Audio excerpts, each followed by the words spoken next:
I'm going to tell you what happened in my living room on Christmas Eve, and I'm going to tell it the way I wrote it down afterward, with the order, the timestamps, and the parts I wish I'd done differently.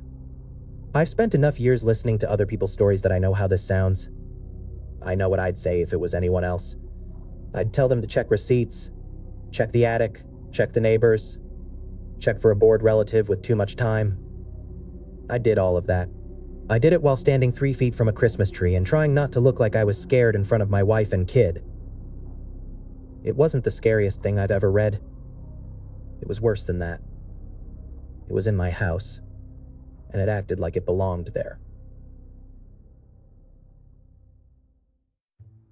Lauren had the living room set up like a magazine photo. No clutter, no stray toys, no half-empty mugs on the end table. She'd done that quiet holiday thing where she makes the house look like the version of us she wishes existed all year. And I didn't mess with it because I know what it costs her to keep it steady.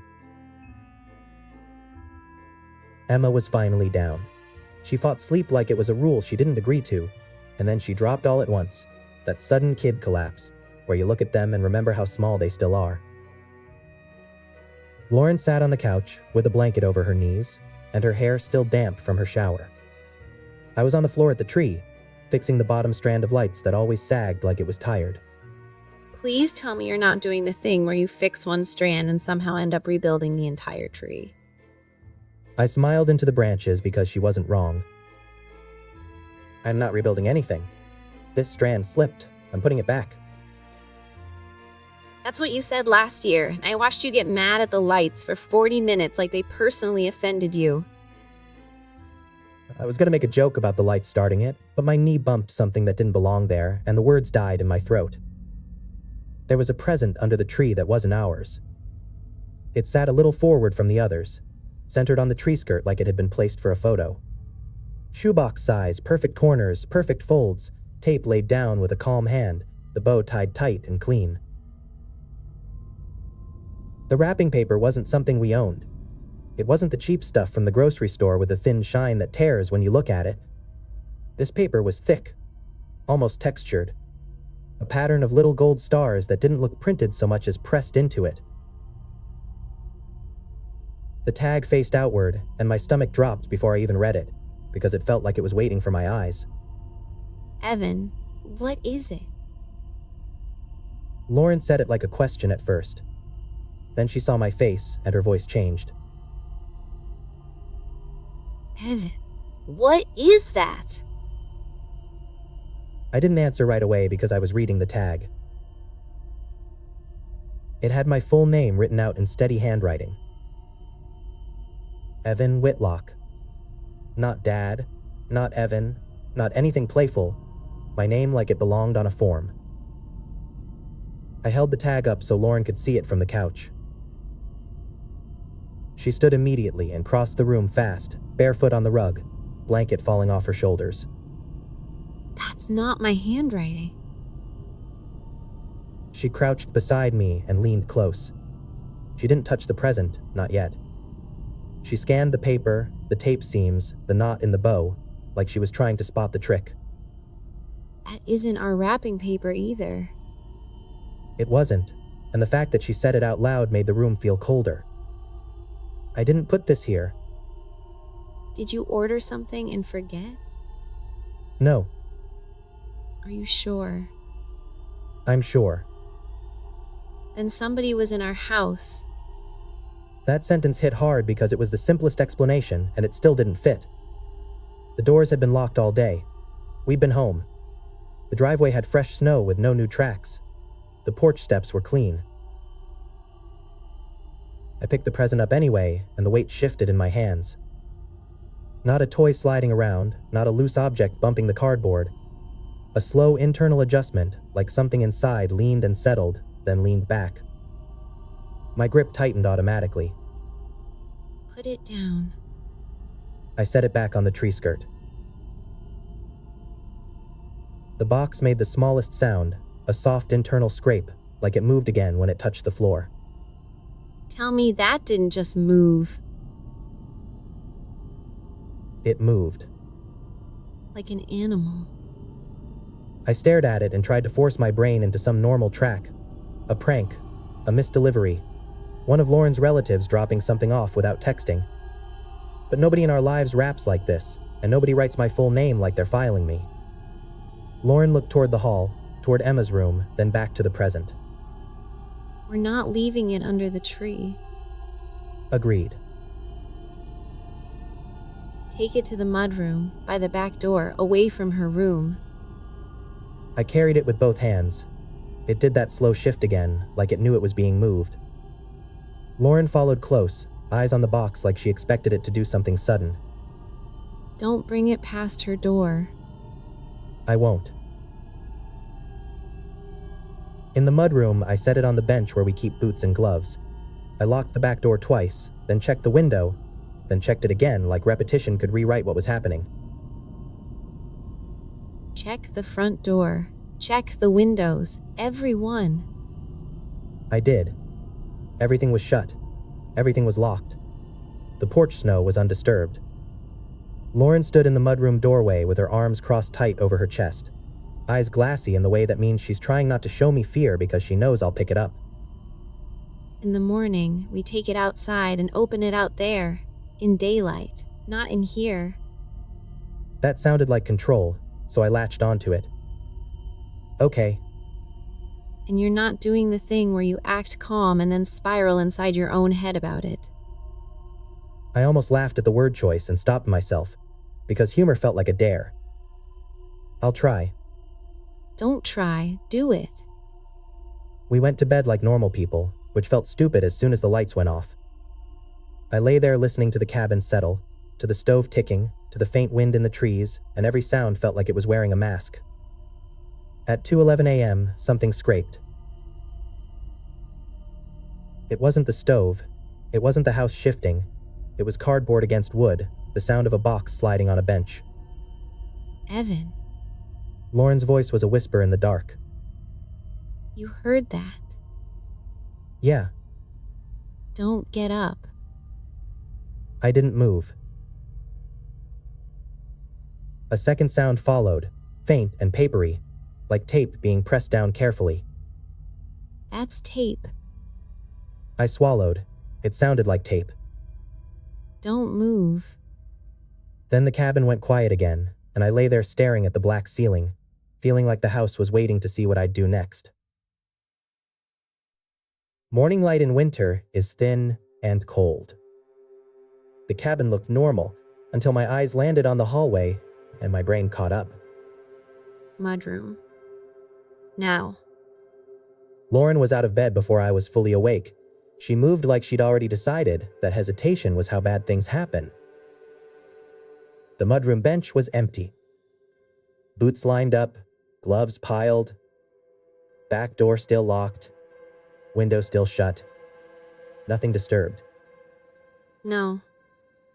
Lauren said it like a denial and a warning at the same time. I walked into the living room and felt my stomach drop all over again. The present was back under the tree. Dead center on the skirt. Tag facing outward. My full name staring at me like it knew I'd come looking. Tell me you're messing with me! I'm not. Evan, I didn't touch it after the mudroom. then how is it here? I didn't have an answer that didn't sound like a lie, and I hated that. I went for the camera feed because cameras are supposed to be the part of the world that doesn't negotiate. We have a small indoor camera pointed toward the entryway. It catches part of the living room, including the tree corner. It isn't fancy, it isn't perfect, but it's enough to show a box moving across a room if a person carries it. I scrubbed back through the night. The footage showed us noticing the present. It showed me carrying it out of frame toward the mudroom. It showed the living room empty and quiet, tree lights blinking in their lazy pattern. Then the timestamp jumped. Not a freeze, not a glitch. A clean skip, like someone had cut out a strip of time with scissors and taped the ends back together. When the feed resumed, the present was under the tree again. That's edited! It can't be. It's not stored anywhere anyone can access. So what? Time just disappears now? Lauren's voice was sharp, but her hands were shaking. She pressed her fingertips against her lips like she was trying to keep herself from saying something she couldn't take back. I stared at the gap in the footage and felt that slow internal shift again, not in the box, in me, the sense that the normal rules were still here but they were being ignored on purpose. We take it outside. Right now. I picked the box up again, the weight adjusted in my hands like something inside leaned toward my palms. Don't hold it close to you. I carried it at arm's length like it was contaminated. I headed for the back door, then stopped in the kitchen because my brain did something stupid and protective at the same time. I wanted light. I wanted a table. I wanted to know if I was carrying something living out into the snow where I couldn't see it. Evan, outside. Give me 1 minute in the light. If this is a prank with something inside, I want to know before I walk it past the windows. Fine, 1 minute. Then it goes out. I set my phone on the counter and started recording, not because I thought it would help, but because I needed proof for my own brain later. I looked at the tape seam and noticed something that made my skin prickle. The tape wasn't our current clear tape. It was older, thicker, slightly cloudy, the kind we used years ago before we bought the cheaper roll that never sticks right. Where would someone get that? I opened the junk drawer. The same tape roll sat under rubber bands and dead batteries. The torn edge looked fresh. We threw that away. I thought we did. Evan, I know we did. I remember throwing it out because it was empty. Lauren stared at the roll like it was an insult. It used our stuff. That was the moment it stopped feeling like an outside prank and started feeling like something that had been watching us long enough to know what tools we keep in a drawer. I cut the tape seam with scissors. The flap lifted. The box shifted again, pressed into the cardboard wall like something leaned toward the opening. Close it, Evan, close it! I should have listened. I opened it. There was no toy, no object, no gift. Just folded paper, stacked in neat rectangles. Edges aligned like someone took their time. It's just paper. Lauren said it like she wanted the words to make it harmless. I lifted the top sheet and unfolded it. A sentence written in the same steady handwriting as the tag. You still check the back seat. What does that mean? Heat crawled up my neck, the kind that comes from being seen in a way you never offered. It means I've got an old habit, that's all. Why would a box under our tree know it? I didn't answer. I unfolded the next sheet. You count the steps when you're alone. Okay, no. Somebody's messing with you. I unfolded the next. June 14th, 2007. Evan, Her voice went low. what is that? My throat tightened. It's a date I don't talk about. Don't do that. Not now. Not with this thing on our counter. I unfolded the next sheet anyway because I couldn't stop myself. That was the worst part. It didn't need to force my hands. It just needed to offer me the next layer. You told her you were fine. Who is her? I stared at the sentence and felt my stomach twist because it could mean more than one person, and that made it feel less like a prank and more like a hook, aimed at anything tender inside me. I don't know which one it means. That's not an answer. It's the only honest one I have. I unfolded another sheet. You practice apologies you never give. No! Lauren's hands clenched on the edge of the counter. It doesn't get to talk about you like it knows you. Another sheet. You whisper in the hallway when you think nobody can hear. Don't! Lauren's voice sharpened like a blade. Don't bring Emma into this. My eyes snapped toward the hall even though I didn't want to, and that made me angrier at myself than at the box. Another sheet. You'll look under the bed after this.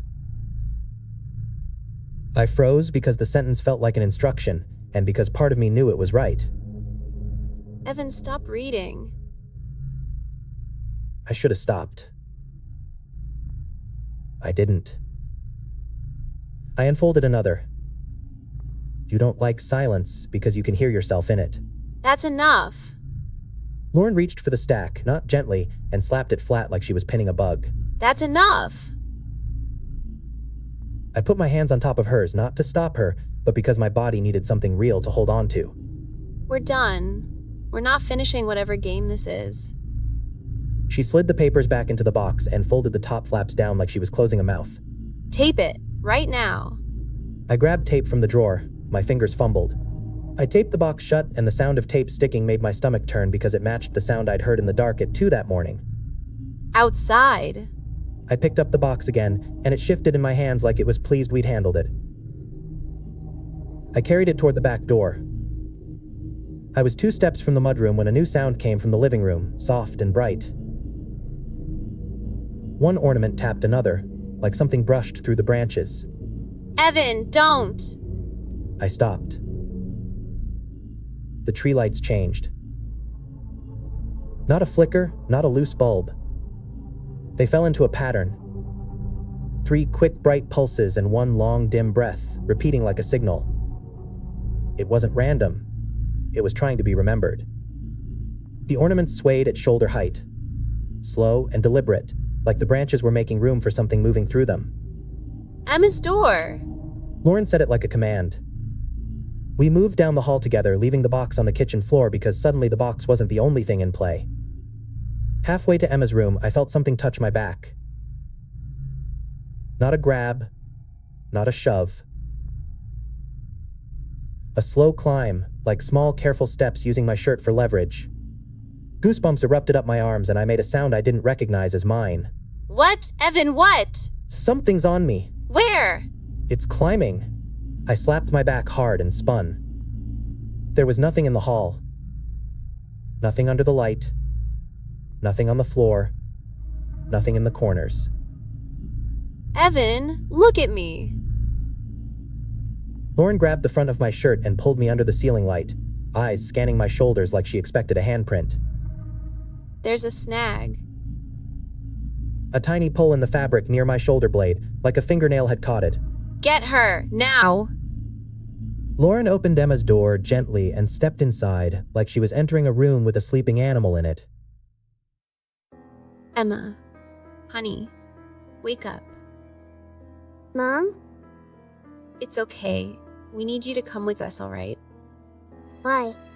Because we're going to sleep together tonight. Did Santa come?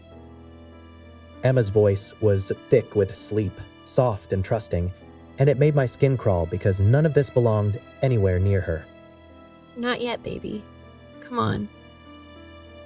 Emma sat up, rubbing her eyes, and for a second, she looked past Lauren into the hall like she was listening for something we couldn't hear. The lights are blinking weird. Don't worry about the lights. Did the tree break? Lauren lifted her out of bed and held her like a shield. We're just going to go to our room for a bit. It's a sleepover, okay? Okay. Emma rested her head on Lauren's shoulder and went limp again, half asleep already, and Lauren carried her down the hall with her chin raised, like she decided the house didn't get to make her smaller.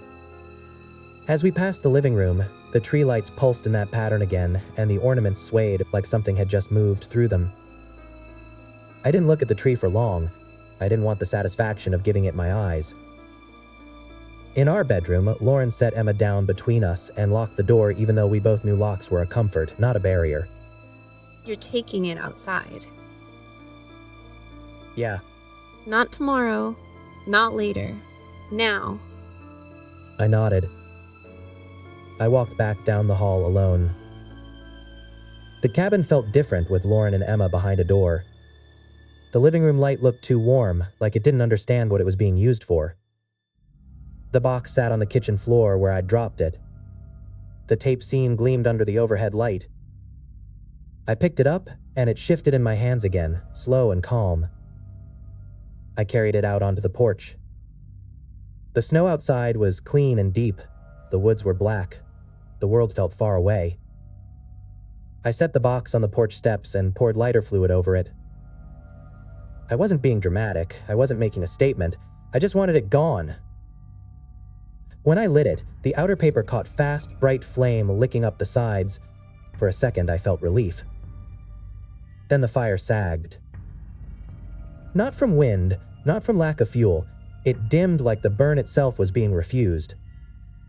The corners blackened, the bow curled, the paper crisped and fell away in flakes. The center stayed intact. The box didn't collapse the way cardboard should. It held its shape like the heat couldn't find purchase where it mattered. Behind me, the porch light flickered once. I felt the hairs on my arms lift. I stepped back and noticed a folded square of wrapping paper tucked under the porch rail, clean and dry like it hadn't been out in the snow at all. It wasn't there a minute earlier. I unfolded it with 2 fingers. You can't throw away what already has a place. My throat tightened. I dropped the paper like it burned and went back inside. Lauren met me in the hallway with the bedroom door cracked open behind her, light spilling out. Did it work? No, Evan! it burned the outside, not the inside. And it left a note. What did it say? I didn't want to repeat it in the hallway, but I did anyway because Lauren was staring at me like she needed facts. It said I can't throw away what already has a place. In our house? I nodded. That's not a thing you say out loud. I know. We're leaving tomorrow, all 3 of us. I don't care if it's Christmas Eve. I don't care if your pride hates it. We're leaving. I opened my mouth to argue and closed it again because she was right, and because I could feel my pride trying to steer the wheel for stupid reasons. Okay, And you're calling whoever you need to call. Cameras, locks, whatever. we slept in shifts. That's a generous way of saying we pretended to sleep while listening for tape and scraping and anything that sounded like movement where movement shouldn't be. Nothing happened that night. Christmas Eve morning came gray and quiet. The cabin looked normal again. Too normal. Like it wanted to pretend it hadn't done anything. Under the tree, the gifts we'd wrapped sat in their messy little pile. The extra present was gone. I let out a breath I didn't realize I was holding. Don't say it like it's over. I'm not. I checked the cameras. There was another clean skip in the footage, a small gap after 3 a.m. Then the living room resumed with the tree corner empty. No sign of a person. No door opening. No shadow crossing. Just missing time and a missing box. We packed anyway. We didn't do a big Christmas. We made eggs for Emma and let her open one present early because she was confused and I couldn't stand watching her try to be brave about a day she didn't understand. Are we going to Nana's? Yes, sweetheart. We're gonna see Nana. Is Santa gonna find us there? Emma looked at me when she asked that, like I was the one who controlled the answer. He'll find you anywhere. He's got the important address. You. That doesn't make sense. It doesn't have to. It's magic. She accepted it because kids will accept anything if your voice is calm enough. We left the cabin before noon. We drove into town and stayed with Lauren's sister for a couple days, telling ourselves we were doing it for the holiday, not because we were running. I told myself the box was gone. Then I opened my wallet in a gas station parking lot to pay for coffee, and behind my driver's license was a folded square of thick wrapping paper, the same gold stars. Crisp and clean. I stared at it like it had grown there. What? Lauren saw my face before I spoke. It's here. Don't. I unfolded it because my hands didn't feel like mine. Next year, bring one for me. It wants a tradition. Lauren said it quietly, and her voice had that flat edge it gets when she's trying not to panic in front of Emma. It wants us to participate. Over the next week, we found more scraps. A strip tucked inside my coat pocket that I hadn't worn. A small square inside the glove compartment of the car, under the manual. A folded piece inside my work bag. clean and centered on top like it had been placed with care. Every time it showed up, it was dry and crisp. Not crumpled, not dirty, not like it had traveled. Like distance didn't apply. It's marking you. Lauren said that on the third day, when she found a piece inside her purse behind the zipper pocket she never uses. It's telling you it can reach you anywhere. It didn't leave messages every time. Sometimes it was just the paper, a reminder, a tap on the shoulder. When it did write, it kept the same calm handwriting, like it wasn't angry, like it wasn't threatening. It was negotiating. People want hauntings to be loud. They want slamming doors and broken glass and shadows and mirrors, the kind of stuff that gives you a clean story to tell.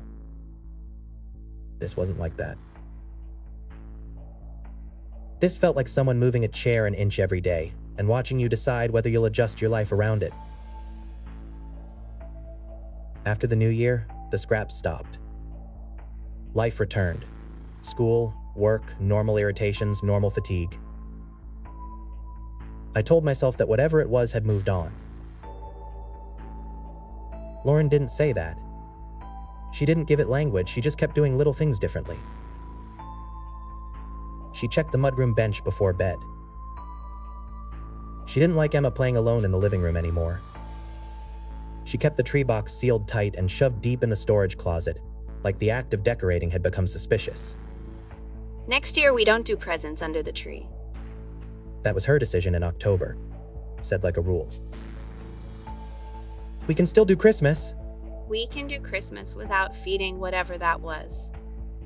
Emma overheard us one night and frowned like adults were ruining something fun. Why can't we do presents? We can do presents, just not like that. Like what? Like a big pile.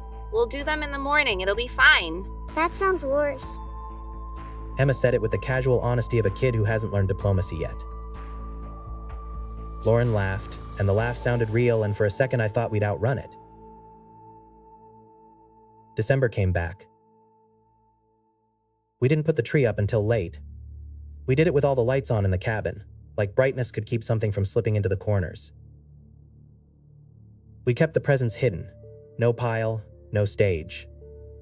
Christmas Eve, Emma fell asleep on the couch watching a movie, head on Lauren's shoulder. Lauren carried her to bed and came back with her face tight. We're not staying up late this year. I knew what she meant. We're not daring it. Exactly. We went to bed like normal. At 1:13 a.m., I woke up because the cabin went quiet in a way I can't explain cleanly. Not silent. The stove still ticked, the wind still touched the trees, but the background comfort of the house being ours felt pulled away. I sat up in the dark and listened. From the living room, a soft sound came, papery and gentle.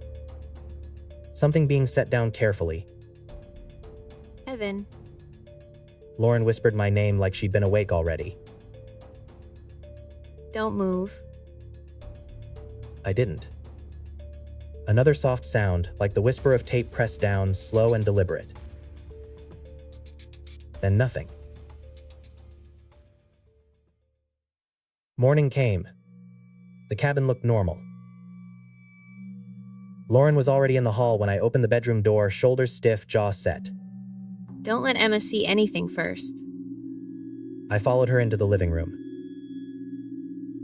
Under the tree, on the bare tree skirt we'd left mostly empty on purpose, sat a single present. Perfect corners, perfect bow on top, the same thick paper with gold stars. The tag faced outward. Lauren's hand went to my arm like she needed to anchor herself to something real. Don't read it. I didn't want to. I did. The name on the tag wasn't mine. It was Emma's. No! Lauren's voice broke on the word. No, no, no! Emma's bedroom door clicked softly behind us. Mom, Dad, is it morning? Lauren moved fast, blocking Emma's line of sight into the living room. It's morning. Stay in the hall for a second, okay? Why? Because we're doing a surprise. A good surprise? Emma's voice lifted, hopeful. Yeah, a good one. Just give me a second. Lauren looked at me with eyes that were bright and furious. We are not opening that. Do you hear me? I hear you. We're not even touching it. The box did the smallest internal shift, like it had heard her too, like it was adjusting to the new terms. I felt something cold slide down my spine, not a touch, not a presence, just the clear realization that it wasn't improvising anymore. It was escalating. Get your keys. Lauren said it like a decision, not a suggestion. We're leaving. Now. Emma leaned around Lauren's hip, trying to see.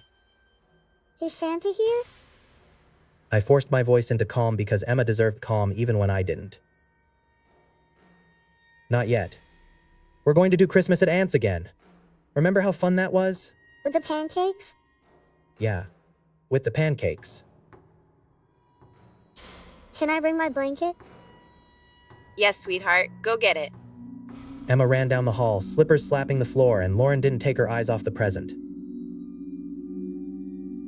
It's trying to teach you something. What? It's trying to teach you that it can reach the thing you love most. My mouth went dry. Lauren leaned closer, voice low. If you ever start thinking maybe we should just do what it wants, I need you to tell me immediately. I didn't like how honest that was because it meant she'd had the same thought and hated herself for it. Okay. And we're changing the locks today. All of them. Cameras too. I don't care if it's useless. We're doing it anyway. Emma came back with her blanket and a stuffed animal tucked under her arm. Is Mom mad? Kids always feel it. Mom's just tired. We're doing Christmas somewhere else this year. Do I still get presents? Yes, you always get presents. Come on. We left the cabin with the tree lit in the window like a signal to anyone watching. I didn't touch the box. I didn't need to. When we got into the car, I opened the glove compartment to grab sunglasses out of habit. A small, neatly wrapped package sat inside, perfect and centered on the plastic, the same gold stars, the same bow. No tag, just a folded note tucked under the ribbon. Next year, bring one for me. Lauren stared at it for a long moment, then closed the glove compartment gently like she was putting a lid on something that bites. It doesn't need the tree. No. It never did. We drove away anyway. Behind us, the cabin sat quiet in the trees like it had nothing to hide. And maybe that was the worst part. Because I've lived long enough to know that when something acts like it belongs in your life, it's not always trying to scare you. Sometimes it's trying to be included. Sometimes it's trying to turn you into the kind of person who does the math and decides it's easier to leave one extra gift than to spend another year waiting for the sound of tape in the dark. Lauren and I didn't bring it anything. Not that year. But I still think about that first box. The way it sat under the tree like it had always been there. My full name written out like it wasn't asking permission. And every time I catch myself thinking, just for a second, that an offering might buy peace, I remember the tag with Emma's name and how fast the rules changed. Whatever this is, it doesn't want to fight. It wants a habit. It wants Christmas to become a doorway you open for it on purpose. And it's patient enough to wait for you to get tired,